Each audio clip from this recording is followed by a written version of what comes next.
Pois é, cedão, cedão aqui, tem jeito. O charme que me deixa 5h42 da minha manhã, acordadinha desde as 4 da manhã, tomar cafezinho com meu maridinho, ler a palavra, orar, curtir um pouquinho da presença dele.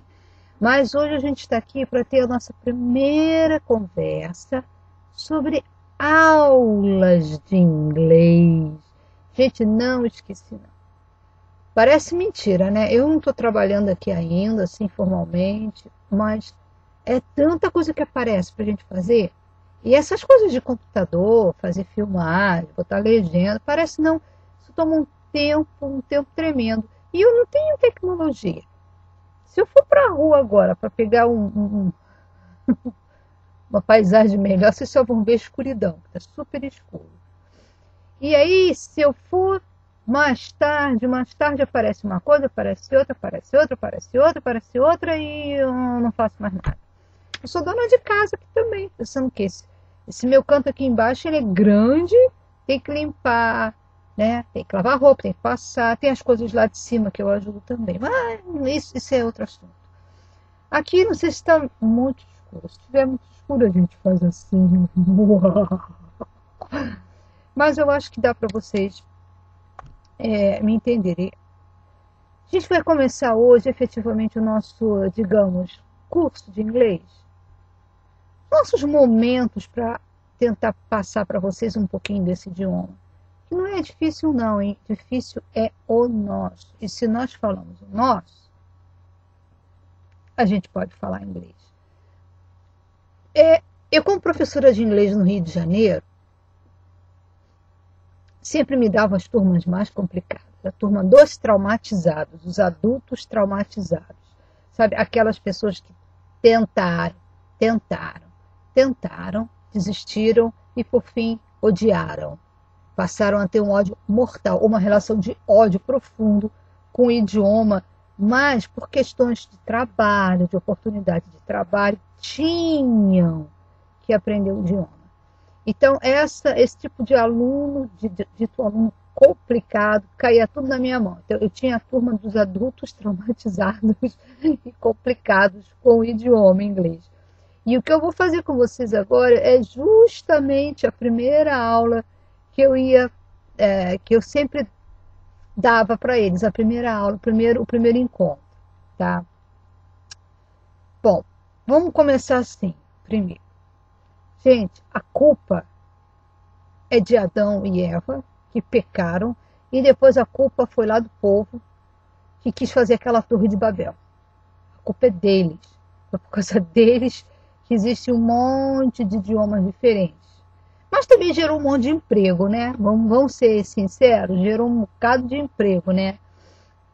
Eu já ganhei um bom dinheirinho dando aula de inglês, eu me lembro que no meu mestrado eu ganhei um bom dinheirinho também fazendo tradução técnica de alunos de outras turmas que tinham que fazer trabalhos baseados em livros que não tinham ainda a tradução em português, então eu tinha que pegar aquilo em inglês e fazer.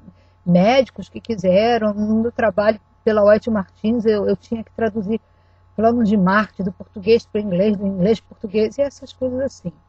A minha história com o idioma, eu acho que está muito ligada ao plano de Deus na minha vida, porque eu nunca, jamais, sequer, nem sonho, imaginei que eu viria morar nos Estados Unidos, né? Imaginei, sinceramente, indo para a Irlanda, indo para a Europa, até para ser missionária com a família, mas nunca vindo para os Estados Unidos, nunca foi a minha vontade. E hoje eu estou aqui morando aqui. Mas essa minha história com o idioma inglês foi interessante. Eu estudava piano, durante alguns anos eu fiz piano, naquela época era normal, dos meus 7 até meus 11 anos, sei lá, ou 6, durante os 5 anos mais ou menos da minha infância, eu estudei piano e eu quis desistir do piano porque eu tinha paixão para aprender inglês. Aí meu pai, na época, colocou a mim e meu irmão no Instituto Brasil-Estados Unidos, que para mim, sem fazer propaganda, porque eu não estou ganhando dinheiro nenhum, ainda é um dos melhores cursos, os mais completos que existem de curso de inglês. Para mim é melhor que Cultura, é melhor que Brasa. Cá entre nós, CCA, porque existe uma coisa chamada o curso tecnicista, o método tecnicista de ensino. Isso a gente vê na faculdade. Eu fiz um pouco de letras também enquanto fazia economia. Então, vi na parte de didática. O método tecnicista é o método papagaio. Faz você repetir, repetir, repetir, repetir. E você, no fundo, não sabe nem o que você está falando, o porquê daquilo. E isso aí não é se comunicar. Isso é ser um papagaio. Então, eu não gosto de cursos que tem por base só repetição, repetição, repetição. Tem que ter dedicação. Não existe milagre. Não existe esse negócio de você dormir ouvindo alguma coisa e vai acordar sabendo. Gente, só se for de Deus. Só se o Espírito Santo te concedeu o dom de línguas estranhas no sentido de estrangeiras mesmo, como foi no dia de Pentecostes, que cada um deles começou a falar uma língua de homens estrangeira, para que os estrangeiros conseguissem entender as maravilhas de Deus, né? Foi isso que aconteceu no Pentecostes. Foram essas as línguas estranhas, né? Estranhas porque não eram conhecidas. Então eu comecei a estudar, eu tinha realmente muita paixão, sempre gostei muito, muito, muito, muito, muito. Mas isso, gente, as pessoas me perguntam, os meus alunos sempre me perguntaram: ah, mas quanto tempo você acha que eu vou estar falando inglês? Eu falei: eu só não sei, meu amor, existe um programa, existe uma necessidade da tua mente de se adaptar, de se acostumar com essa coisa nova que vai entrar aqui dentro, que ele vai ter que processar. Vai entrar aqui dentro, seja pelo ouvir, seja pelo ver, né, pelo ler, né? E isso depende muito da tua vontade, depende muito do quanto você quer aprender, do tempo que você vai se dedicar. É bem verdade que quando você não está no país, como eu estou aqui nos Estados Unidos, a gente está no Brasil aprendendo inglês, qual é a influência do idioma que você tem ao longo da semana? Você vai 2, 3 vezes por semana num curso de inglês, você passa 1 hora e 15. Digamos que você passe 3 a 4 horas por semana dentro de uma sala de aula. Caramba, um dia tem 24 horas. 24 vezes 7, não vou fazer de cabeça, mas caramba, comparando com 4 horas só que você tem na influência do idioma, é muito pouco. Então você também tem que buscar, sabe, o teu próprio caminho para cada vez mais você mergulhar ali. Eu ouvia muita música, eu ficava falando inglês errado ou certo, eu gostava de ver filme com legenda, ficar prestando atenção. E se eu ouvia uma palavra que eu não sabia o que era, eu ia no dicionário, eu tinha que entender, porque eu tinha a curiosidade natural. Gente, a gente só aprende quando a gente tem curiosidade de saber. Nada que é imposto, você pode reter aquela informação por um pouquinho de tempo, mas depois que ela não te é mais necessária, você simplesmente deixa para lá, você ignora. Então, o que é o idioma? Vamos olhar para uma criancinha, um bebezinho. Você já reparou que uma criança, antes mesmo dela ler e escrever, ela já fala o idioma? Às vezes até 2, se os pais são de nacionalidades diferentes, ela já se comunica, não é? Pode até falar uma palavrinha errada, está aprendendo a pronunciar uma palavra, mas ela entende a mensagem.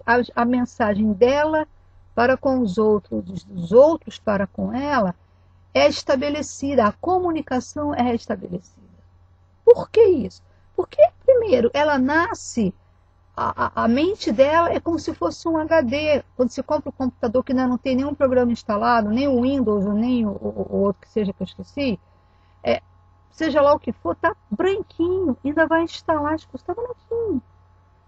E ela não está pensando sequer, eu vou aprender o idioma, ela não sabe nem o que é isso. A criança chora porque está com fome. Primeiro ela chora por tudo, né? O que é um desespero para a gente que tem um filho pela primeira vez. Ela chora por tudo, só não chora quando está feliz, mas chora por tudo, né? Chora porque está sujinha, molhadinha, está com fome, está com cólica, está com sono, ou está entediada, ou chora porque quer atenção, mas se comunica. O ser humano foi feito para se comunicar. Adão foi criado para se comunicar com Deus, depois veio a Eva, e assim se estabeleceu comunicação. Então, primeira coisa que você tem que entender é que quando você vai aprender o idioma, seja ele qual for, você tem que ter uma disposição, um controle, um treinamento mental tal que você esqueça que você já sabe o seu próprio idioma. Ou seja, não tenha por base de comparação o nosso idioma, que é o português brasileiro. Esquece. Não pode. Isso não pode acontecer. Tá? Claro que vai ter momentos que acontece sim, mas você não pode usar essa coisa como sendo uma ferramenta para aprender um outro idioma. Quer ver um exemplo do que eu estou falando? Se eu falar para você assim, olha, a palavra árvore, se você prestar atenção, imediatamente, é instantâneo, aqui na tua mente, num lugar qualquer, onde se formam imagens, vai se formar a imagem de uma árvore, cada um vai formar a imagem de uma árvore, diferente porque tem vários tipos. Falei, árvore verde, pum! Árvore verde, árvore cheia de folhas. Você vê aqui dentro de você, você nem está prestando atenção, você nem percebe que você faz isso, a gente nem percebe porque é automático, não é? Agora, você não precisou fazer isso assim, eu falei árvore, aí você escreveu árvore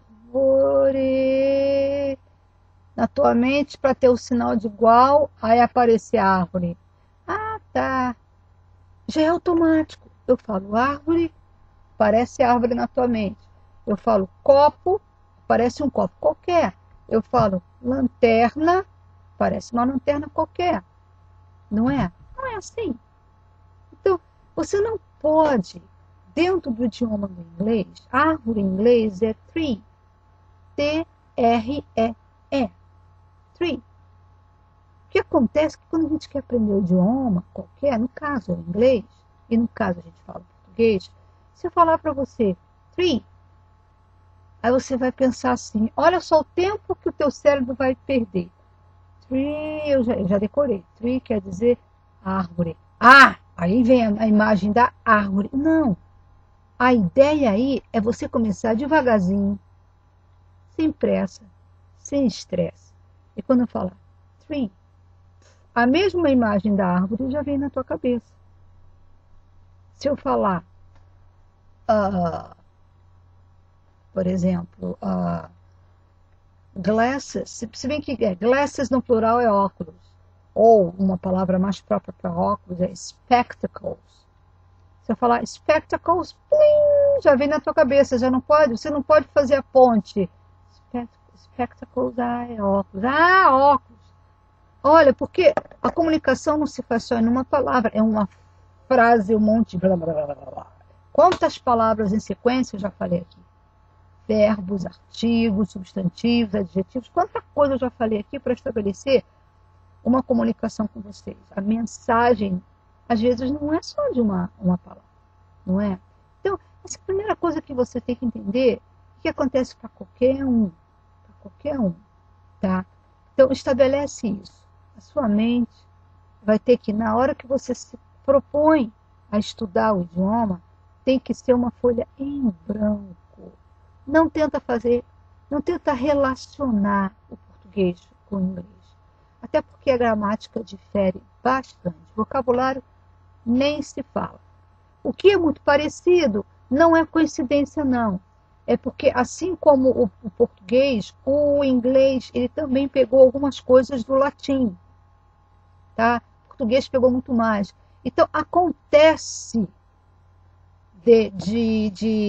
acho que, como se fala?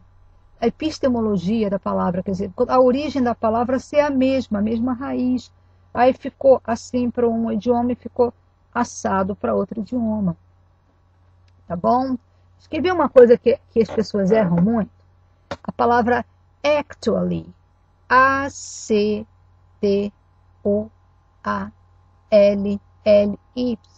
Ou apenas actual, sem o LY no final, que é um sufixo de modo. Actual. A pessoa pensa que quer dizer atual. Só tem um Czinho na frente do T, mas não é. Actual quer dizer real, verdadeiro, o seu actually. Na verdade, verdadeiramente, não tem nada a ver com atual. Atual é outra palavra. Então a gente tem que ter cuidado com essas pegadinhas do idioma. Isso é uma das coisas que eu quero que vocês parem e pensem. Tá? Uma outra coisa que existe dentro do idioma, do inglês, é o seguinte. Não confundir tempo cronológico com tempo de verbo. Tá? Tempo cronológico é para qualquer um. É o passado, presente e futuro. Passado, presente e futuro. Isso todo mundo entende. Ontem, hoje e amanhã. Tá? Agora, tempo de verbo, ou seja, em inglês a gente chama de tenses, que quer dizer conjugações de verbo. Elas vão acontecer em diferentes tempos cronológicos. E tudo que eu estou falando a gente vai estar num documento digitado direitinho para vocês estarem acompanhando, tá? Conforme eu faço em sala de aula também. Mas é um papo. Eu acho que o papo ajuda muito, a conversa ajuda muito a desmistificar, né? Aquele terror. Meu Deus, nunca vou aprender inglês. Vai aprender sim. Claro, eu nunca, mesmo que eu moro aqui 30, 40 anos, eu nunca vou falar inglês como o Jeremy, meu marido, fala. Ele é nativo. Então, a musculatura dele, na hora de pronunciar, já foi muito mais treinada para os sons, os fonemas desse idioma do que os meus. Na verdade, por eu ter sido criada dentro do idioma do português brasileiro, a minha musculatura, as que estão ali pelas minhas cordas vocais, e a G, que essa vez ficasse direitinho, uma fonoaudióloga. Se tiver fonoaudióloga aqui no nosso meio, ela vai entender e pode até explicar melhor para vocês. A gente tem aquela coisa do gutural, o Rosana, esse que a gente faz, ou tra, tre, tri, tro, tru, cra, cre, cri, eles não sabem falar isso. Como também para a gente falar o TH deles, e essas outras coisas, é um drama. Então, daí é que surge essa coisa do sotaque. Não tem jeito, eu vou ter sotaque. E o importante é que se estabeleça a comunicação, de maneira que eles possam me entender. A dicção também é muito importante. A dicção tem muito a ver com articulação. Eu sempre coloco aqui um exemplo interessante. A gente teve um porteiro no prédio lá na Suburbana, tem muitos anos, esse homem até já morreu, ele era nordestino. Mas não é porque ele era nordestino, não. Ele também não tinha alguns dentes, e ele tinha uma dicção, uma língua presa, não sei, algum problema que ele não pôde corrigir, e ninguém absolutamente entendia uma palavra do que ele dizia. E ele estava falando português. A gente não entendia, conseguia entender o que ele estava querendo dizer. Era uma complicação. Existe isso também aqui. Meu Deus, tem um irmão lá na igreja, tadinho, um senhor, que parece que tem um ovo, uma batata aqui dentro, e parece que ele não tem alguns dentes, e ele sempre vem para conversar comigo, é terrível, porque ele fica...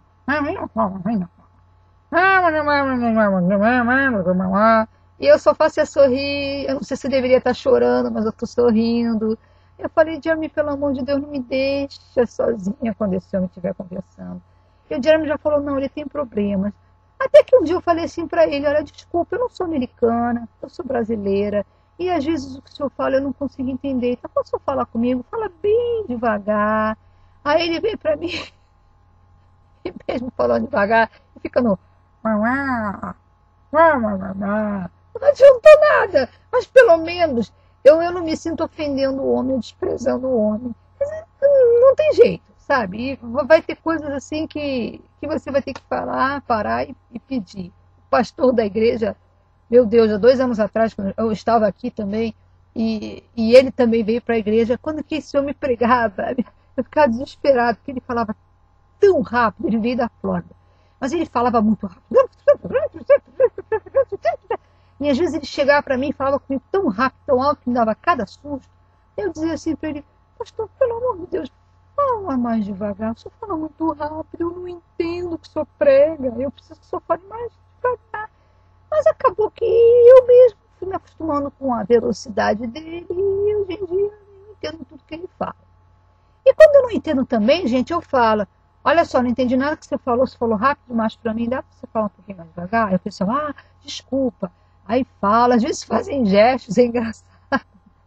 Mas eu tenho que sobreviver, é assim. E teve uma vez, um dia aqui engraçado, e meu marido ele tem um problema com televisão. A atenção dele, quando se volta para uma coisa, ele fica meio que hipnotizado, entendeu? E aí eu estava falando com ele uma coisa, fim de dia, eu estava cansada, minha mente cansada, eu querendo expor uma coisa para ele e me preocupando com a ordem das palavras, com a conjugação do verbo, se estava no lugar certo, se estava no lugar errado, se não estava certo, né? Tudo isso em fração de segundos. Então eu falei assim uma frase comprida, comprida, comprida, comprida, e na televisão ele depois virou para mim: hã? Eu fiquei revoltada, falei assim: olha só, falar uma coisa. Para eu falar com você, eu precisei desse exercício mental. Aí eu fiquei chateada com ele. Eu falei: poxa, não esqueça que eu não sou americana. Eu estou aqui há um ano e provavelmente vai demorar mais um pouco para que eu naturalmente, sabe, sem pensar muito, eu fale assim. E também não vou repetir nada. Não ouviu, não prestou atenção, perdeu. Também não vou agora ter todo esse trabalho de falar tudo de novo, de pensar tudo de novo. Ele: desculpa, poxa, realmente, eu tenho que ser melhor nisso. Assim, quando eu falo com você, olha, presta atenção, que eu não sou americana. Eu não sou americana. E nunca vou ser. E eu tô aqui só um ano, é muito pouco. É muito pouco. Enfim, gente, conjugações de verbos no inglês são as coisas, é a coisa mais fácil do mundo. E se você quer mesmo aprender inglês, e no nosso próximo encontro, eu já vou começar a trazer coisas que eu vou mostrar para vocês no quadrinho negro, eu vou começar a colocar mais coisas, documentos mesmo que eu vou digitar e vou deixando nessa nossa página aqui do Mulheres Unidas, né?